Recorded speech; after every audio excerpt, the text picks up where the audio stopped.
When we say Italian food, we often think of many popular and delicious dishes like tagliatelle pasta with bolognese sauce, chicken parmigiana, and of course, pizza. We rarely think of the dishes that were popular with the ancient Romans, like dolphin meatballs, parrot heads, and fermented fish guts. The people of Rome routinely chowed down on things most modern-day folk would shudder to even think about putting in their mouth. Today, we're going to take a look at the weirdest foods from ancient Roman cuisine. But before we get started, be sure to subscribe to the Weird History channel and let us know in the comments below what other culinary topics you would like to hear about. Okay, put your bib on. We're about to sink our teeth into some creepy Roman food. For the people of the ancient Roman world, meat was a bit of a delicacy, and it was almost exclusively enjoyed by the rich. Exotic meats like peacock were even more of a rarity. The bird was typically served by cooks trying to impress wealthy guests. According to a collection of recipes and food facts from the 1st century called Apicius, peacock was considered a first-ranked dish. That meant it outranked foods like rabbit, lobster, chicken, and pork in terms of its value as a luxury. Roman elites also enjoyed the peacock's eggs, which were also ranked highest among their counterparts. Don't eat too much, save some womb for this. Sterile sow's womb may not sound super appetizing to most, but the ancient Romans really loved it. To keep their pigs from having piglets, Romans typically had the animals spayed. This would, ideally, keep the animal's womb pristine in both texture and taste. Apicius details numerous recipes featuring this delicacy, which is often accompanied by things like belly flesh and udders. There were numerous ways to prepare a sow's womb. One was to cook it in pepper, celery seed, dry mint, laser root, honey, vinegar, and broth. Alternatively, a Roman chef might grill the sow's womb after coating it in bran and then putting it into a brine. With all this talk, I kinda do have a hankering for womb now. I'll stop at the drive-thru later. One of the ancient Roman Empire's most famous gourmands was Elagabalus, who was emperor during the 3rd century from 218 to 222 CE. Contemporary writings about Elagabalus said that he loved hosting fancy dinner parties. Ancient gossip recorded in the Historia Augusta claims he was a gluttonous Maximus who lived to serve people the greatest delicacies. The ancient book even states that he served his own palace attendants huge platters heaped up with heads of parrots, pheasants, and peacocks. Gosh, thanks, boss. I guess free lunch is a perk. The Roman affinity for exotic birds also extended to the flamingo. Both flamingo and parrot were prepared by boiling the meat in dill, salt and vinegar, and later adding ingredients like leeks and coriander. Apicius reports the birds would then be infused with spices like pepper and cumin. Finally, the meat would be sweetened with dates and braised.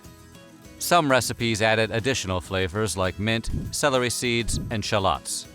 When it came to parrots, Romans didn't just eat them, they also considered them conversation partners. Pliny the Elder wrote that the parrot was interesting due to its ability to imitate the human voice and actually converse. He noted that a parrot will duly salute an emperor and pronounce the words it has heard spoken. He also observed that the parrot is rendered especially frolicsome under the influence of wine. There's something they don't teach you in school. If you want to frolic with parrots, bring a good Chianti. Archaeologists digging at Pompeii uncovered the remains of a giraffe bone that was stuck in the drain of an ancient restaurant. Butchering marks found in the leg joint indicated that the animal was used for food. However, how it got to the restaurant in the first place remains a bit of a mystery. This is especially true given that it's the only giraffe bone ever to be recovered from an Italian excavation. And to think, if one plumber had just done their job, this would have never been discovered. Along with giraffes, the Romans apparently enjoyed camel, at least as an occasional delicacy. An excavation of an ancient garbage dump in Rome yielded camel bones, which bore marks indicative of Elagabalus's strange predilection for eating the animal's heels. Why did he do that? Well, according to one biography, the emperor frequently ate camel heels because he was told that one who ate them was immune from the plague. Using camel parts as medicinal remedies wasn't uncommon. Writing in the 5th century, the Roman physician Caelius Aurelianus criticized the use of camel's brain as a remedy for epilepsy, which was, apparently, common among his predecessors. Speaking of folk remedies for epilepsy, weasels weren't regularly served at Roman feasts, but they were believed to be handy to have around for medicinal reasons. Pliny the Elder took some time off from getting drunk with parrots to write that as a treatment for epilepsy, the brains of a weasel were considered very good. For use as a remedy, the brain was dried up and then taken in a drink. Other helpful parts of the weasel were its liver and uterus or testes, which would be dried up and then taken with coriander. Weasel flesh, when combined with salt, was supposedly helpful for healing people bitten by snakes. However, by the 5th century, Caelius Aurelianus challenged the idea that weasel bits were curative for epilepsy, exactly as he had done for camel's brains. He turned out to be right, much to the relief of camels and weasels everywhere. Brain was a common food, and if you go to the restaurant Animal in Los Angeles, it still is. Brain was frequently mentioned in Apicius, with those of young sheep and cows especially featured throughout the ancient cookbook. One notable recipe includes lamb brains along with eggs, pepper, and, interestingly, rose petals. Brains were also commonly used to stuff sausages and other meat dishes. Apicius's recipe for Apician jelly includes either the sweetbreads of calf or lamb with a variety of other ingredients, including but not limited to honey, raisins, nuts, cheese, and mint. Once the ingredients were combined, they were to be covered and chilled, which in those days typically meant buried in the snow. The ancient Romans didn't use ketchup, but they loved a good condiment. Their favorite was a tasty concoction known as garum, or liquamen. Sold in large and small quantities alike, garum was prepared from the intestines of fish and various parts which would otherwise be thrown away, kind of like the Roman version of the McRib. The ingredients would be mixed with honey, vinegar, and other additives. Garum is even known to have come in kosher varieties. According to Pliny, the drunk parrot guy, garum was extremely expensive, not like the McRib. As he tells it, a garum of mackerel from the fisheries of Carthage is the most highly prized. Hardly any other liquid commands such prices, apart from perfume. Given that garum was cost prohibitive, lower-class Romans typically opted to substitute something called alec. Originally made from anchovies, alec was basically the remnants of a good garum, or was made out of smaller, cheaper fish.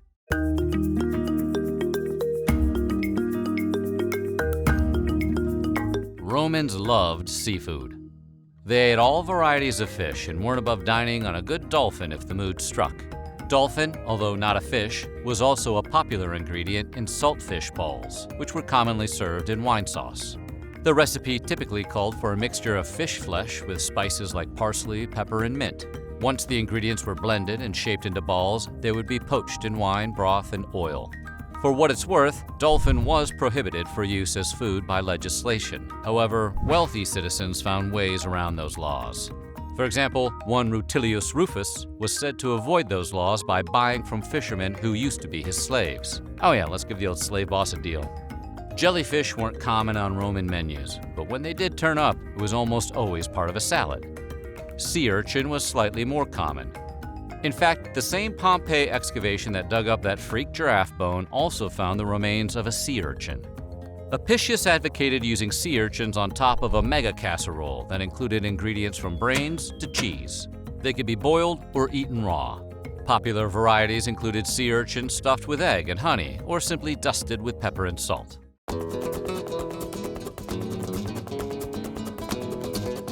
In modern times, we typically turn to cats as the animals that will clean up a mouse problem. But in ancient Rome, weasels were the animals that most households kept to keep rodents at bay. Dormice, however, which were much larger than traditional mice, were considered ingredients for culinary practice. Like dolphins, dormice were, at least for a time, protected by legislation.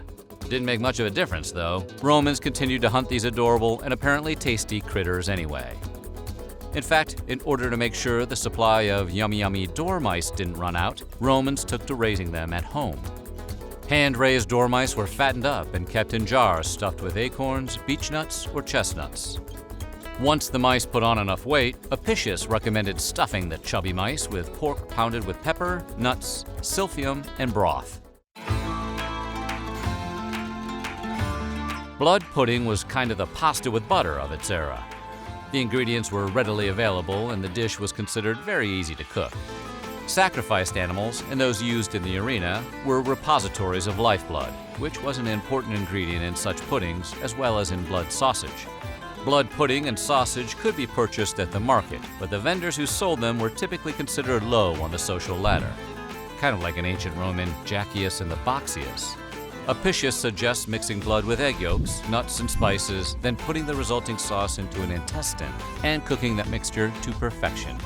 Roman sausages, in contrast to black sausages associated with the British, used onion to absorb the liquid rather than oats or other grains. While the rich drank fancy wine, the poor would enjoy a more pedestrian drink. Without access to the best vino, many Romans drank Posca, which was water mixed with vinegar and some variety of seasoning.